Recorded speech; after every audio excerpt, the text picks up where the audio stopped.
ધારી તાલુકા તેમજ આજુબાજુના ગ્રામ્ય વિસ્તારોમાં છેલ્લા 5 દિવસથી લગાતાર વરસાદ વરસી રહ્યો છે, જેને લઈને ખેડૂતોનો તૈયાર થયેલો પાક મગફળી, કપાસ, તુવેર અને એરંડા સહિતના પાકોમાં ભયંકર નુકસાની જોવા મળે છે. જોઈએ આ ખાસ રિપોર્ટમાં. ધારી તેમજ આજુબાજુના ગ્રામ્ય વિસ્તારોમાં કમોસમી વરસાદ પડી રહ્યો છે, ત્યારે ધારી તાલુકાનું કુબડા ગામ પણ વરસાદના કહેરથી બચી શકતું નથી. ધારી તાલુકાનું કુબડા ગામ મુખ્યત્વે ખેતી પર નિર્ભર છે, જે સિઝન દરમિયાન ખેતી કરીને પોતાના ગુજરાન ચલાવે છે. છેલ્લા ઘણા સમયથી કમોસમી વરસાદ પડવાને લઈને ખેડૂતોનો તૈયાર થયેલો પાક નિષ્ફળ ગયો છે. મગફળી તેમજ કપાસના ઝીંડવા પણ ખરાબ થયા છે. મગફળીમાં ફૂગ વળવા લાગી છે, તો કપાસ ભીનો થઈને ફરીથી ઉગવા મળ્યો છે. વળી સાથે તુવેરના પાકમાં પણ ભયંકર નુકસાની જોવા મળે છે, તો એરંડામાં પણ વરસાદના પાણી અડી જવાને લઈને પણ પાક નિષ્ફળ ગયો છે. કમોસમી વરસાદના કહેરના કારણે ખેડૂતોનો પડ્યા પર પાટું જેવી સ્થિતિ ઉત્પન્ન થઈ છે. તેમના તૈયાર થયેલા આ પાક ઉપર વરસાદી રૂપી વીજળી ત્રાટકી છે. મગફળીનો પાક તૈયાર થઈને ખેતરમાં પડેલો હતો, ત્યારે આ આફતરૂપી કમોસમી વરસાદ પડતા તમામ પાક પલળી જવા પામેલ છે, જેને લઈને મગફળીમાં ઈયળ તેમજ સડો બેસવાની શરૂઆત થઈ ગઈ છે. સાથે આશ્ચર્ય વચ્ચે મગફળીના દાણા પણ ઉગવા માંડ્યા છે.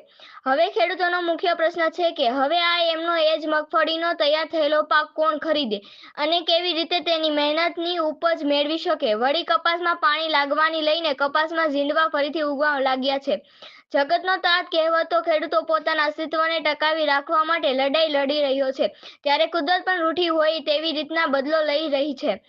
ખેડૂતોનો તૈયાર થયેલા પાક ઉપર કમોસમી વરસાદનું કહેર થયો છે, ત્યારે ધારી તાલુકાના મોટાભાગના ગામડાઓમાં બસ ખેડૂતોની એક જ માંગ છે કે તાત્કાલિક નુકસાન થયેલા પાકોનું સર્વે કરાવીને સરકાર આર્થિક સહાય પેકેજ જાહેર કરે, જેથી ખેડૂતો પર આત્મનિર્ભર રહી શકે.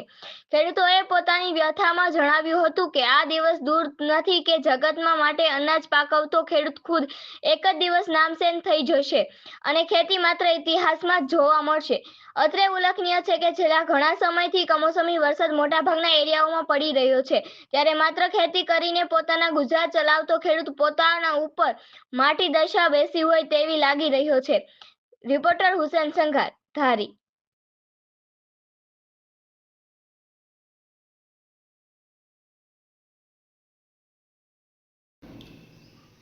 તમને વિગતે વાત કરીએ આપણે તો કમોસમી વરસાદને કારણે ધારી તાલુકામાં નુકસાન થયેલું છે અને એ સબબ ગઈકાલે રાજ્ય કક્ષાએથી આપણા જે મંત્રી છે કૌશિકભાઈ વેકરિયા સાહેબ, એમને પણ આપણા ધારી તાલુકાની મુલાકાત લીધેલી અને અમે પણ અને અમારા સ્ટાફ દ્વારા પણ રેન્ડમ સર્વે કરવામાં આવ્યો છે અને ખરેખર જે મોલ જે ખેતરમાં છે એ તમામમાં અત્યારે હાલ નુકસાનગ્રસ્ત અસરગ્રસ્ત જણાયેલ છે અને એ સબબ અમારી કક્ષાએથી જે કંઈ રિપોર્ટિંગ કરવાનું થાય છે અમારા તંત્ર મારફત એ અમે યોગ્ય કક્ષાએ અમે રજૂઆત અને એનું રિપોર્ટિંગ કરેલું છે અને એ સબબ આજ સાંજ સુધી એ સરકાર લેવલથી નિર્ણય લેવાશે.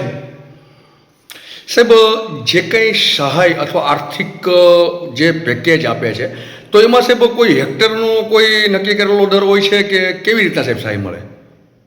જનરલી જે SDRFના નોર્મ્સ છે એ મુજબ સહાય હોય છે, પણ એમાં ટોપઅપ તરીકે રાજ્ય સરકાર પણ એમાં સહાયનો ઉમેરો કરતી હોય છે.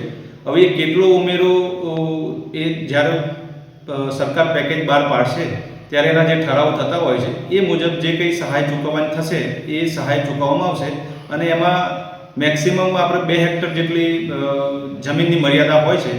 2 હેક્ટર સુધીનો આપણે લાભ ખેડૂતોને આપતા હોઈએ છીએ. ધારી તાલુકામાં સાહેબ મગફળીનું વાવેતર કેટલું થયું છે?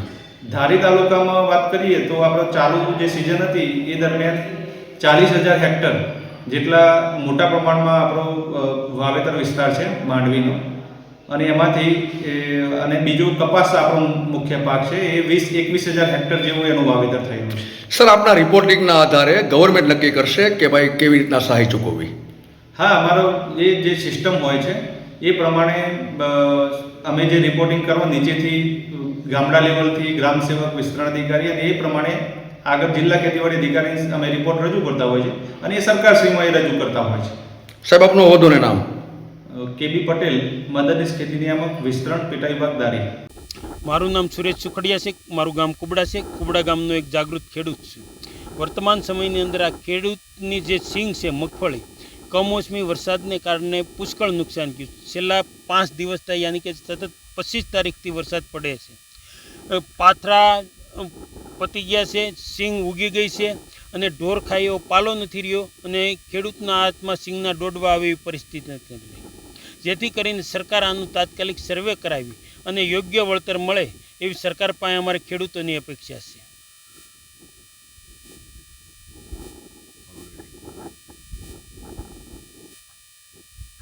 કેમ થયું, કેમ નક્કી થયું?